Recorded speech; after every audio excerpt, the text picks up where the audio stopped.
What's up guys, Asian here with another gear video, and today I'm going to be going over the healer gear specs as well as just generic healer things that are sort of class agnostic. In other words, things that you can find in common among all healers regardless of their class.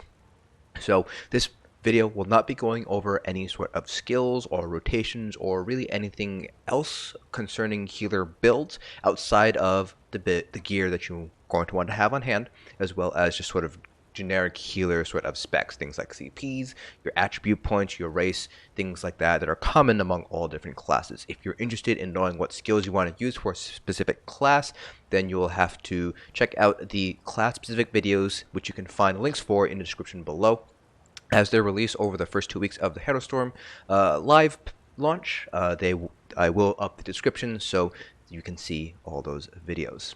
But enough about that, let's go ahead and get started here with the gear. So as you can imagine, for Harrowstorm, not much has changed for healers in terms of gear. No really big changes were made among any of the existing healer sets, and the new sets that were introduced, including Monster Helm sets, don't really lend themselves very well to the sort of support role that healers fit in on ESO. So a lot of this is going to be a repeat from the previous patch's gear video.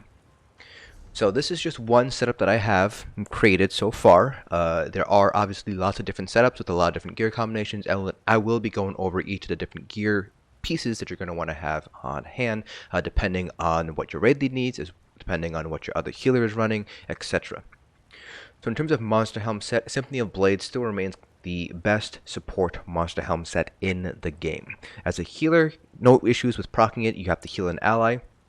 And when you heal them and they're under 50% of their primary resource, they get 2325 of that resource back every second for 6 seconds. This gives them a really nice sustain bonus, both for tanks, your other healer, your DPS, and particularly for DPS, this helps them sustain their light attack rotation a little bit longer, which does result in an indirect increase in their DPS because they don't have to heavy attack in order to regain their resources. So overall, a very powerful Monster Helm set. This comes from Depths of Malatar, however, so this is a DLC Monster Helm. Our first 5-piece set is going to be Way of Martial Knowledge. This is a base game set that you can get from Craglorn. It's a light armor set you can get there. So while your stamina is below 50%, your light attacks cause the enemy to take 8% additional damage for 5 seconds. This does stack with other sources of damage taken debuffs. So for example, minor vulnerability and major vulnerability. And the proc conditions, keeping your stamina below 50% is, or I should say, can be challenging for newer players. So this is definitely a set that you're going to want to, learn how to use in things like dungeons and easier trials before you start using them in progression in harder trials. 8% additional damage is fairly strong, but it does require you to sort of micromanage your stamina a little bit here and there, and just be mindful of how you're using your stamina, so that way you keep your stamina below 50% in order to proc martial knowledge, but it's not so low that if you do need to block something or use break free, you're still able to do so. So a little bit of a challenging set to use, especially as a beginner, but it is one of the strongest debuff sets in the game with 8% additional damage that does stack on top of other damage taken debuffs. Our second 5-piece set, which is going to be a backbar set, is going to be Olorime. So I have the perfect version here, but you can go with the non-perfect version if you can't farm the perfect version of Olorime. The perfect version of Olorime comes from Veteran Cloudrest +1, +2, and +3. The weapons come from +0 and all of the other configurations. Armor comes from +1 and jewelry comes from +2 and +3. Purple from +2 and gold from +3. So if you are not able to get consistent clears on Cloudrest, you can just run the normal version of Olorime. It doesn't affect the 5-piece bonus, it just affects that additional max magic that you get on the 5-piece, which, while it is helpful for a healer, is not absolutely necessary in order to succeed as a healer. Now for our front bar, we do have a unique restoration staff. We have the Mastered Restoration Staff here. This is still pretty good for sustain, even though it was nerfed in a prior patch. And it does help out both Magicka and Stamina DPS, so you're not limited just to using this only in Stamina DPS groups like you were in the past. So pretty helpful to have if you don't need a set that needs to be double barred. Then our back bar is going to be a lightning staff. This we have with Olorime. I mentioned earlier it is going to be a back bar set here. That's just because you can proc Olorime every 10 seconds on the back bar and then swap to your front bar. You don't need to have it double barred in order to maintain that circle that gives out major courage. Now for traits and enchants, On our back bar, the Lightning Staff, we have an Infused Crusher enchant. You might not need to run Crusher enchant. It all depends on who is running the Crusher enchant, and that's typically speaking will be somebody who's running Torug's Pact with additional debuff on the Crusher enchant, so you might not need to run the Crusher enchant. If you don't need to run the Crusher enchant, then you can run something like a shock damage glyph, for example, in order to help proc concuss, so that'll help proc off balance. Or if you don't need to run a shock damage enchant, perhaps you have a lot of magic DPS that are running shock damage enchants, then you can run something like a weapon damage enchant or absorb magicka, whatever you need to kind of fit your build. For our front bar, we have a charged trait, so this is helpful if you have a shock damage enchant on the back bar that just helps get higher concussed uptimes, which helps improve your off-balance uptime. Otherwise, you can swap out the trait depending on what you need. So for example, if you want just raw healing power, you can go something like Powered. If you want to increase your overall spell damage, you can go with Nirnhone. If you want some additional survivability, you can go with Defending. Some more ulti-gen, you can go Decisive. So you have a lot of options when it comes to traits. Just work with whatever you think you need as a healer. For enchants, kind of the same concept here. You have a lot of flexibility here. Go with Shock, Weapon Damage, Crusher even, Absorb Magicka, Absorb Health, whatever you need in order to succeed as a healer.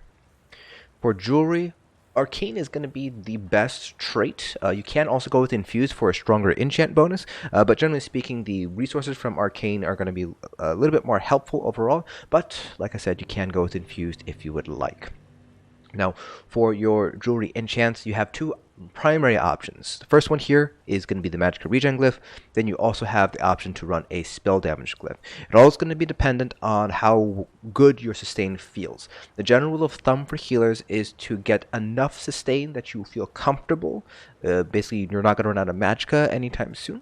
And then from there, bump up your spell damage. So for example, in this scenario, I have a overall magicka regen of 1664 before buffs, and spell damage of 1941, again, before buffs. And I am on a Breton, so I do have some additional sustain bonuses with magic cost reduction from the Breton passives.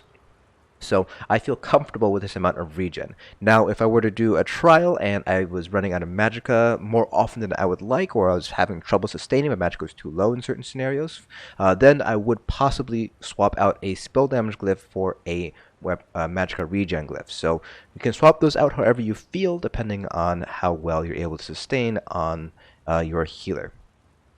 Now for your armor pieces, there are a few options here. Divines on your small pieces, definitely, and max magicka pieces on your small pieces, definitely. Your large pieces, I like to go infused with prismatic enchants, but you can stick with, again, max magicka enchants and divines. Up to you how you want to do it. I personally like having the prismatic enchants on my large pieces for the additional health and stamina that they provide. It does mean I am giving up some max magicka, but the additional survivability that I get, as well as the additional stamina I get, I think is worth the trade-off there for our max magicka. Now going over some other sets you're going to want to have on hand. So starting off first with light armor sets. There are a few dungeon sets that are good to hold on to. Sanctuary is going to be very, very situationally useful. So this bumps up your healing receive by 12% for basically everybody in your group within 10 meters. The downside of, I should say, the weaknesses of Sanctuary are the fact that it's actually very easy to overheal in ESO. So increasing your healing receipt isn't actually going to be that helpful unless there is a debuff out like the file, which reduces the amount of healing that your allies receive. So things like Baneful Mark, for example, or Ice Prisons. If you're progressing through that, Sanctuary might be helpful as long as you're able to stay within 10 meters of whoever it is that needs to be healed. So just keep that in mind. You do need to be within 10 meters, and it's very easy to overheal in this game. You don't need the additional healing received from Sanctuary, even in those high healing debuff scenarios. Next set is going to be Worm's Raiment. This reduces the cost of magic abilities by 4% for everybody within your group. So really nice for magic DPS groups or mixed groups, but for stamina heavy groups, then obviously you don't really need to run Worm's Raiment. There's another set you're going to want to run instead of Worm if you have a stamina heavy group. I want to give a shout out to Gossamer. It is situationally useful because of that major evasion, but generally speaking, you're not really going to be seeing this used very often. This is more of a progression set, much like Sanctuary, but it is fairly useful in those situations where you can use Gossamer. Then you have Jorvuld's Guidance, which increases the duration of all major buffs, minor buffs, and damage shields you apply to yourself and allies by 40%. This is primarily used to increase the major force uptime from Warhorn. It does help out some classes more than others. So, for example, Wardens and Templars, for example, they have minor toughness and minor sorcery respectively, and Jorvuld's Guidance does buff duration of those two buffs, so you don't have to really worry so much about maintaining them if that is a concern for you. Next we have Hollowfang's Thirst. So this is really useful for magic DPS groups and is largely replacing Worm, although Worm is still a pretty strong set. So Hollowfang's Thirst, whenever you critically heal or critically damage a target, you spawn a ball of hemoglobin at the location. After 2 seconds, the ball explodes, restoring 3000 magicka and applying minor vitality to you and your allies within 6 meters for 9 seconds. So this is, again, very nice for magicka heavy groups. For stamina groups, obviously you're not going to need Hollowfangs, but really, really nice set. It actually does end up beating out Worm in terms of total sustain, but you can still pair it with Worm in order to really help out your magic DPS sustain. The final set, dungeon set, is going to be Zen's Redress. So this applies a debuff called the Touch of Zen, and while you have a damage over time effect on and somebody with this debuff, they take additional 1% more damage for each damage over time, up to 5%. So you have 5 damage over time abilities, they'll take a 5% additional damage taken. So this does stack much like Martial Knowledge with things like minor vulnerability and major vulnerability, as well as with Martial Knowledge. Now, running Zens does require you to have different bar status because it only counts single target damage over time effects. So things like Blockade won't count for Zens, but something like Flame Reach, for example, will count for Zens. So it does require you to shift up your bars a little bit here, and then when you're running Zens, a lot of healers will run something like a Flame Enchant or a Poison Enchant in order to help proc either the Burning debuff or the Poison debuff, which does count for Zens. So using Zens does require you to basically have a completely different build than what you would normally expect a healer to run with. And just bear that in mind if you are asked to run Zens. You will need to have at the very least 3 or 4 dots on your bar in order to really make use of Zens. Now for overland sets, there's only really one overland set, and we've already covered it, and that is Martial Knowledge. None of the other overland sets are going to be useful for a healer. They're all kind of either not suited for healers, or they're more DPS oriented, or they're more sort of exploration oriented, or the bonuses that they do provide that are oriented towards healers don't really fit into the support role that healers kind of fit into in ESO. Basically the idea that healers are there to help support your DPS and get them higher numbers essentially. None of the sets, overland sets outside of Martial Knowledge, really support that goal. Same thing with trial sets. There really aren't that many light trial sets either and sort of fit into that sort of support role that healers fall into. Now, there is a medium armor set that I do want to talk about really quickly that you're going to want to pick up. It is a dungeon set, and it comes from Selene's Web.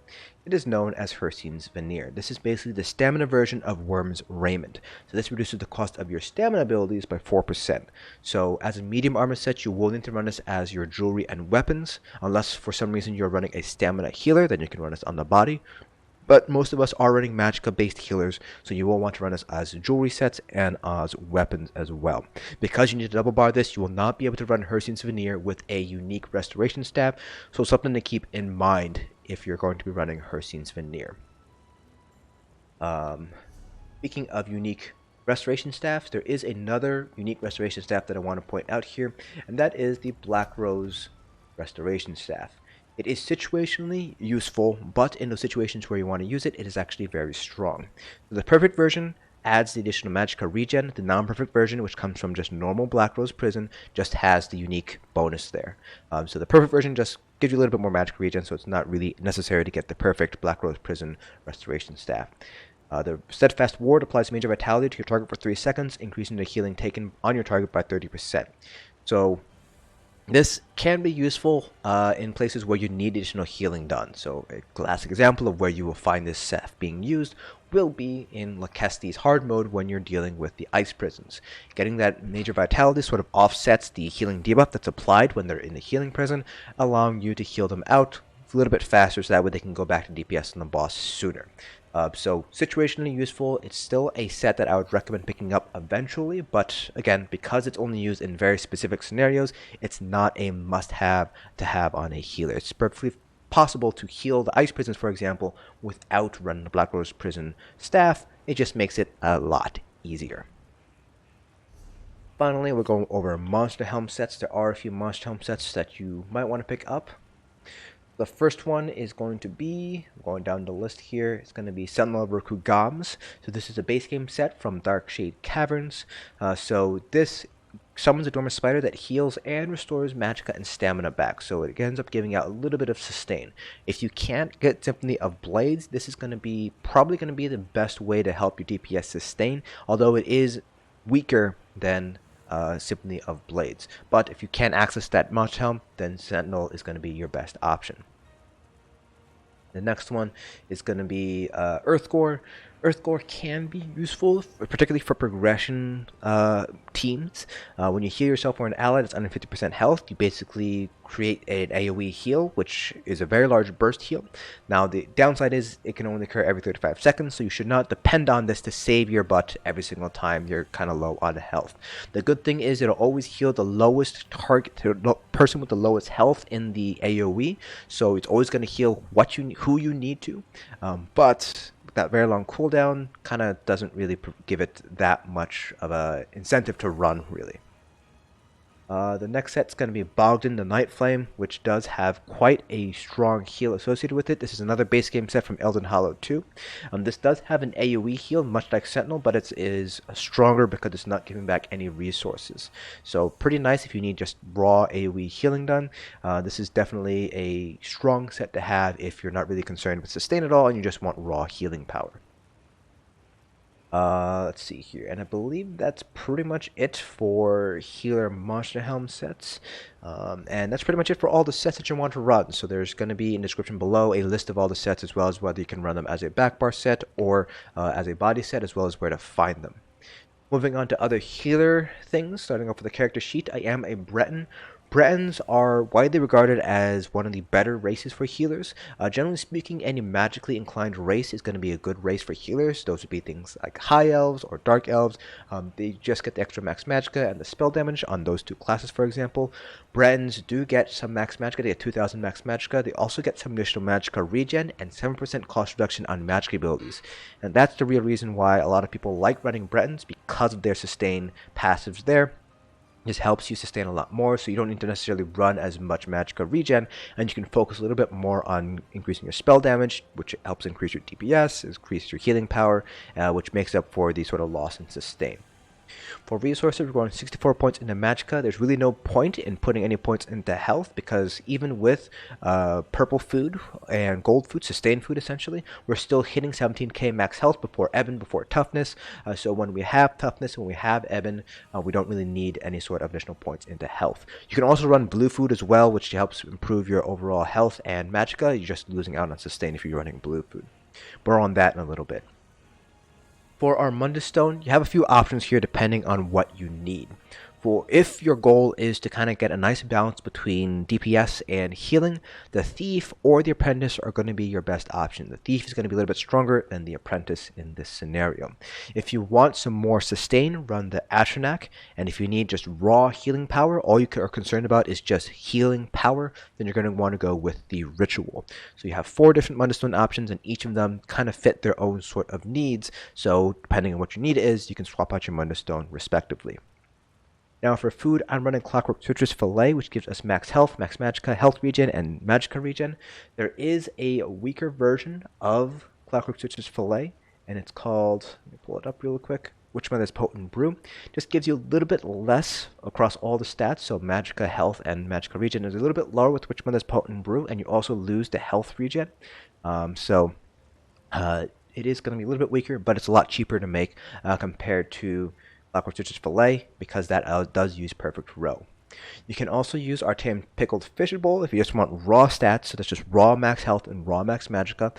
Now, our tame Pickled Fish Bowl is also expensive because it uses clam gall, so in place of that, you can just run plain blue food if you'd like. Now, the downside of running our tame Fish Bowl, as well as just base blue food, is you do lose on your magicka regen.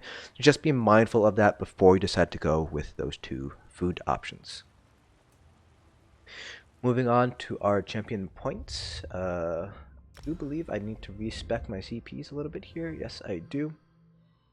So just really quick while I'm going over CPs, your green CPs can be a little bit different just depending on kind of what you need. You will want 100 points in Arcanist here, and then you can have 75 in Tenacity if you'd like, but it's not really necessary depending on how good your sustain is. You generally speaking will want to have at least 49 points in Tenacity. That'll get you to the 11% jump point, but if you feel like you need more out of your heavy attacks, you can always bump this up even higher, 56, 64, or 75 in the next couple of jump points there. For blue CPs, if all you're concerned about is healing, then go with this setup. So it's basically 100 Blessed, and let me take these points out of these two here. 100 Blessed and 100 Elf Point. If you're just concerned about just raw healing potential, that leaves you with 70 remaining points, which you can put pretty much wherever you'd like. All the blue CP points are focused in on DPSing, which is part of your job as a healer, but some fights require more healing than DPSing. It also depends on how comfortable you are as a healer and within your group to DPS more than heal. So for example, with the remaining 70 points, you can do something like 10 Spell Erosion, let's say 32 into Elemental Expert, and you can do something like 20 into Mastered Arms, 8 into Thaumaturge, really however you'd like. Now, if your goal is to be kind of a balance between healing and DPS, then you can drop Blessed down depending on how much healing you think you'll need. The 12% jump point is 56, and the 11% jump point is 49. So you can change that up however you like. You can drop Elf Point down as well, just so you can put points into these other nodes here. So for example, you can bump the Expert up to like 49, for example.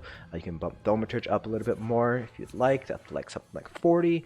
And you have some more extra points here, so you can do Mastered Arms and Staff Expert. So you do have some options here with your blue CPs depending on what you need to accomplish as a healer for your team. Finally, our red CPs. This is going to be a one-size-fits-most approach. If you want to maximize your mitigation for any single piece of content, you will need to shift red CP points around. So for the balanced approach, 81 Ironclad, 61 Thick Skin, and 64 in both Hardy, an Elemental Defender.